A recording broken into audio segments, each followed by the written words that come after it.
के रंगदार है रे के रे के जिला में रंगदार है रे के जिला में रंगदार है के रे मर्दानवा का भेजना तू हमरा दन ऐसे ऐसे करे है तू न पर हम बाबा के कबार का पीक एक बार मारबो तो 9 महीना न फिक्र हमरा हो दन जाए के ऐसे ऐसे करी है ऐसे ऐसे ए नचवा ऐसे ऐसे तोरा हो तो लुआ धोती के बनवेला अब भगवान हमरा प्राकृतिक देले हैं कहीं फन जोड़ लो ना 9 महीना होश में ना रहबे गुडुओ ने बेल करा तू के रंगदार है रे कोई बोल के है रे के रंगदार है रे कोई बोलता हूँ के रंगदार है आई झलिया वाला बोले थे कि बाघवा कही था एहनी पोकार पिछले बिघाना घर हो पिछले बिघाना मरबो की थैले चल हरिओम हरिओम हरिओम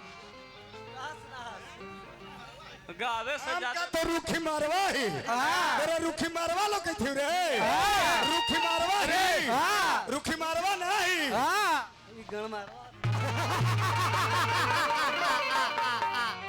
ए पियर चंद वाला ठीक है होश में रंगबाज हो रे चमन में चूतिए रहकर वो चालू हो नहीं सकते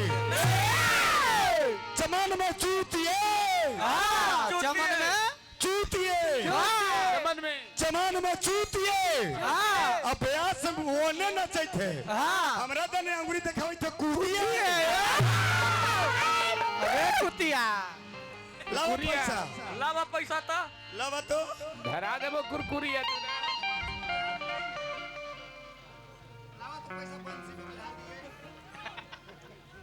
पचौखड़ के गुड्डू जी के तरफ से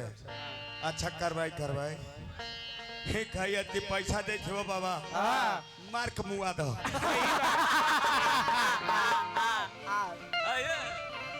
चमन में चूत है कमिटी वाला है पर जबर रेत में तू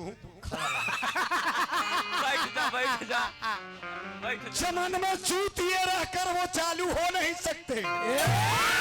चमन में चूतिए रहकर वो चालू हो नहीं सकते जिनका रूप बंदर का वो भालू हो नहीं सकते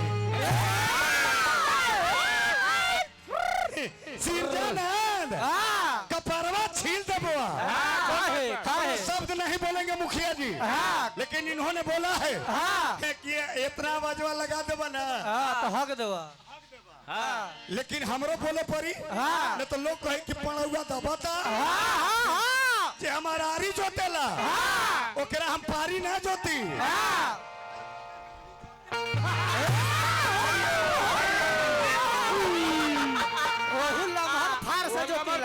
लमहर फार से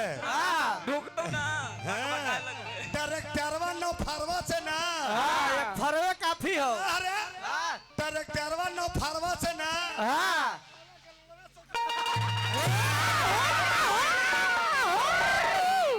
होश में रंगबाज है रे कौन है बोल अरे मर्द लइकवा को कहते कि सिरजानंद मुड़िया छील दे बुआ अरे हमनी 50 गो परिवार ही साल में 1-2 बार छिलाइए जाए ई मुड़िया काहेला छीलबे आओ ना काली चरण के छीलबे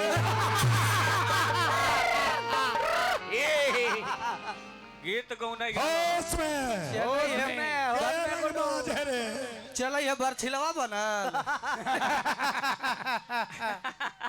अरे ये हम का तो महा भेड़ुआ ही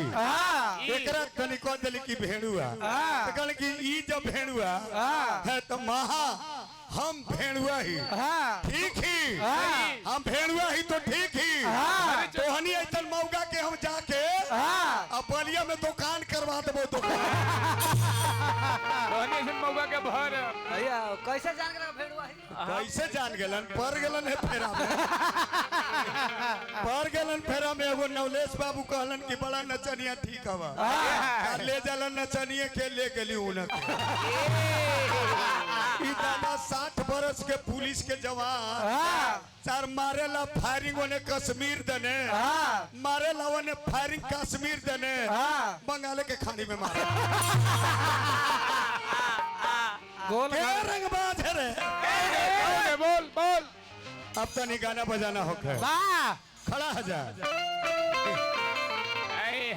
संतोष भैया मुखिया जी हमर नचनीमा का तो सीमा है दर लगे थे वो नचनीमा ज्योति मौर्य का मौसी है जे 6 महीना में भतार बदला हो